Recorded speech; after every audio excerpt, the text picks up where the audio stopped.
Chapter 3 by Neil Green and Julie Knight. It was just like pushing my way through an inactive car wash, if the cloths had been replaced by fish. I was blinded by a strange reddish light, and upon focusing once more I found that I was standing in an exact replica of a 1970s cabaret bar. The bar was populated by people all wearing eye masks and white gowns and all facing the stage. Where the devil am I now? I thought to myself. Quickly, Brinsley said. The show is about to begin. We sat at a table towards the rear of the room. 3 men wearing tuxedos but covered in dust next to the stage all woke up in unison and began to play a fanfare.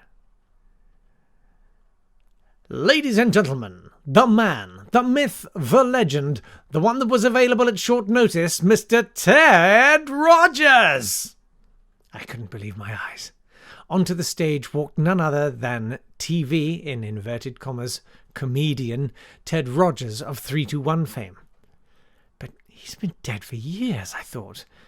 19, in fact, at the time of this being written. Good evening, good evening, good evening. It's great to be here tonight. We've got some very special guests also here. Over there I can see my old mate, Rod Hull. Again, I could not believe what I was seeing. A white-gowned man with an eye mask, shock of red hair, and a life-size emu bouncing up and down on his lap. Was I dreaming? Was this really happening? It was a cavalcade of comedic cadavers. Les Dawson, Dustin G. That one out of Hinge and Bracket with the attitude. Oh, I do love Ted Rogers, Neil. Didn't you love 321? Please tell me you did, said Brinsley. Well, I could take it or leave it. The clues were ridiculously hard. The acts were amateurish at best. Ah, a fan just like me. No, Brinsley, I said. A fan like me! Brinsley barked. His reply was so loud that Ted Rogers turned his head to look at us. Yes, of course, Brinsley, I said, pleased I'd worn those brown trousers after all.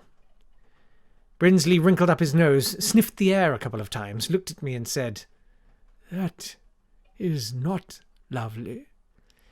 And I felt, for the first time since I'd arrived, a small victory. A small victory mingled with the slight regret that I'd not worn sturdier underpants, but I was just going to have to go with the flow, possibly quite literally if the squelching I could feel in my undercarriage was an indication of the carnage down there.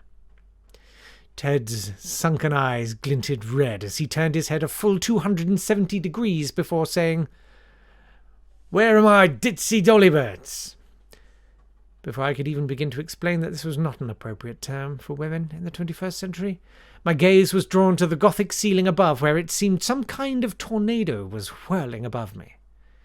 The tornado started to shoot bolts of lightning, and I realized that it was in fact ghostly apparitions flying above. The dresses of the ditzy dolly birds in their whirling dervish were creating static due to their unfeasibly high nylon content. The busty, beastly beauties floated down to the floor. Succubi? I inquired. If you give him enough baby sham, retorted Ted, seemingly delighted to be trapped in this construct where he could happily be as sexist as he liked based on the fact that he was dead and his outrageous misogynist slurs were of the time.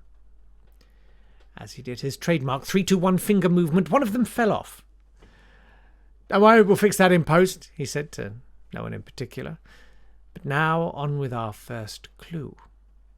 I gulped. I hated these bloody clues, as I'd literally just said a few paragraphs above, because they were notoriously difficult to understand. Just as I was starting to wish I'd worn my brown socks as well, a Philbin-esque woman entered the room. I could tell she was a scientist because she had glasses on and a white jacket.